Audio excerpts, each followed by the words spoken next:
this whole project started with that stovetop because it was on the wrong side of the island. It just did not work.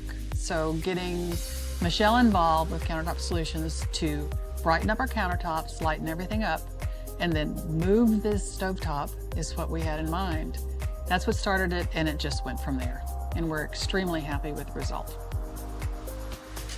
I'm tall, 5'9", and it was getting to the point where bending over to try and prepare food was a difficulty. And so when we did these countertops, I asked Michelle to please, can we get these countertops raised, make it easier for me?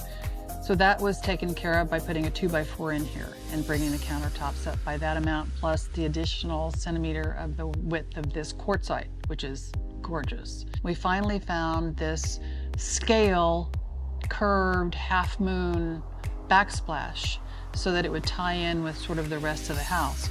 It's glass. It's not an easy installation because it chips when you cut it.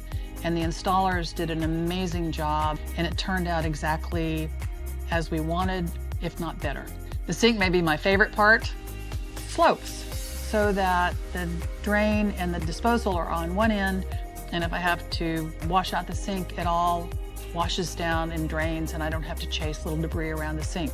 It just makes it more workable. This is our laundry room, and we also changed the countertop and the backsplash in here. We wanted everything to flow through here. And this was raised a little bit, the countertop, not as much as the kitchen, but just a little to give it a little more ease. And they put the same sink back in. It's just cleaner, fresher, nicer looking, but you know, the backsplash is still kind of fun. We like that a lot, but it maintains continuity. This bathroom, guest bathroom, put in new tile in the shower and on the floor.